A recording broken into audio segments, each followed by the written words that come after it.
কিন্তু টোটাল পশ্চিমবাংলার মানুষ, পশ্চিমবাংলার যে কোনো জায়গায় যদি রশিদ যায় বলবে এটা আইএসএফ বাংলা।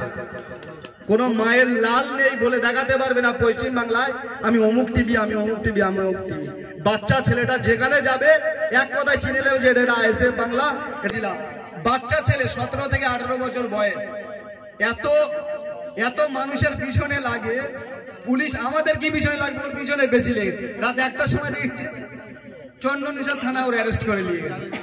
আরেকটা জিনিস যে সাংবাদিকতা করতে গিয়ে জেল খাটতে হয়, একটা নজিরবিহীন ঘটনা। 200 টাকা আমার ফেরত দিতে পারে, অন্য কোনো খারাপ খবর করার জন্য তাকে 10,000 টাকা দাও সে ফেরত দেবে, এটা আমি আশা করে বলতে পারি। কিন্তু টোটাল পশ্চিমবাংলার মানুষ, পশ্চিমবাংলার যে কোনো জায়গায় যদি রশিদ যায় বলবে এটা আইএসএফ বাংলা। কোনো মায়ের লাল নেই বলে দেখাতে পারবে না পশ্চিমবাংলায় আমি অমুক টিভি, আমি অমুক টিভি, আমি অমুক টিভি। বাচ্চা ছেলেটা যেখানে যাবে এক কথায় চিনে নেবে যে এটা আইএসএফ বাংলা থাকে। তাই তুমি যতই 4 চাকায় করে মিডিয়া করো না কেন, আমাদের রশিদ, আমাদের এইসব মিডিয়ারা এদের রাস্তার মাঝে, কিন্তু মানুষের যদি সৎ নীতি থাকে, তাদের আদর্শ সৎ থাকে, তাই তুমি যতই 4 চাকায় করে মিডিয়া করো না কেন, আমাদের রশিদ, আমাদের এইসব মিডিয়ারা এদের রাস্তার মাঝে, কিন্তু বাইকের তেল শেষ হয়ে যায়।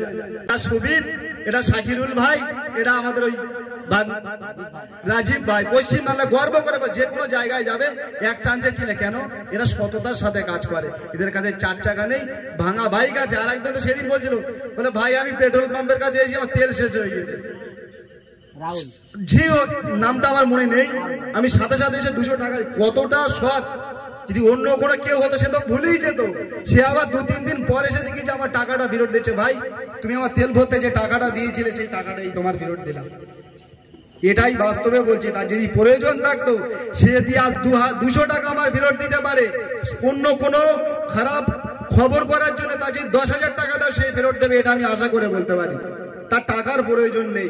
যদি টাকার প্রয়োজন থাকতো তাহলে এই সততার প্রমাণ সে দিত না। কেন? আমি তো একজন রাজনীতি করি, তাই তার তো অধিকার ছিল আমার কাছে 200 টাকাটা নেওয়ার, তা সত্ত্বেও সে আমাকে টাকাটা ফেরত দিয়েছে। এই জন্য এদেরকে এত ভালোবাসি, আর এই জন্য মানুষ এদের মন থেকে মেনে নিয়েছে। সতের সাথে, হকের সাথে যারা লড়াই করবে, যেরকম আমরা লড়াই করছি, সাধারণ মানুষ যেভাবে লড়াই করছে, আমাদের হোসেন ভাই যেরকম লড়াই করছে, লড়াইয়ের কোনো রং হয় না। হকের জন্য লড়াই করতে গেলে কোনো নির্দিষ্ট রং প্রয়োজন হয় না। যেখানেই অন্যায় দেখবে সেখানেই প্রতিবাদ করতে হবে। মানুষ তোমার এমনি আর তোমার বুকে টেনে নেবে। এটাই হলো আদর্শ। সেই আদর্শ এইসব বাচ্চাদের ভিতরে দেখি, ওই জন্য ভালো লাগে। তো আশা করছি আপনারা এইভাবে এগিয়ে চলুন, আমরা আপনাদের সাথে আছি। যতটা আমাদের ক্ষমতা, যতটা আমাদের নেতাদের ক্ষমতা, সব সময় সর্বদাই আমরা তোমাদের পাশে আছি। তো ছোট্ট একটা প্রমাণ আমরা দেখেছিলাম, বাচ্চা ছেলে 17 থেকে 18 বছর বয়স, এত মানুষের পিছনে লাগে। পুলিশ আমাদের কি পিছনে লাগবে, ওর পিছনে বেশি লেগে। রাত 1টার সময় দেখছি চন্দননগর থানা ওর অ্যারেস্ট করে নিয়ে গেছে। তা ও জানে যে আমি যে কাজটা করি, আমি যাদের জন্য, হকের জন্য লড়াই করি, আমার নেতারা আমার যাদের জন্য লড়াই, তারাও এক ডাকে আমার জন্য হাজির হবে। এটাও গর্ব করে বলতে পারবে। কি ঠিক তো?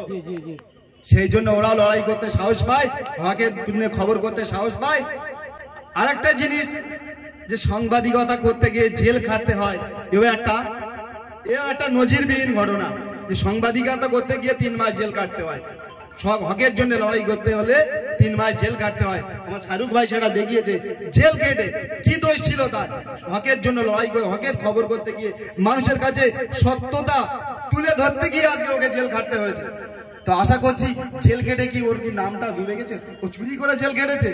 তো আজকে হকের জন্য লড়াই করতে গিয়ে, সততার কথা তুলে ধরতে গিয়ে আজকে ও জেল খাটিয়েছে। আশা করছি ওর বাবা মাও একদিন গর্ব করে বলবে যে আমার ছেলে হক কথা বলতে গিয়ে আমার ছেলে আজকে জেল কেটে এসছে। কোথায় তোর মা আব্বা যে থাকতো তো ফোনটা কেড়ে নিয়ে নিত।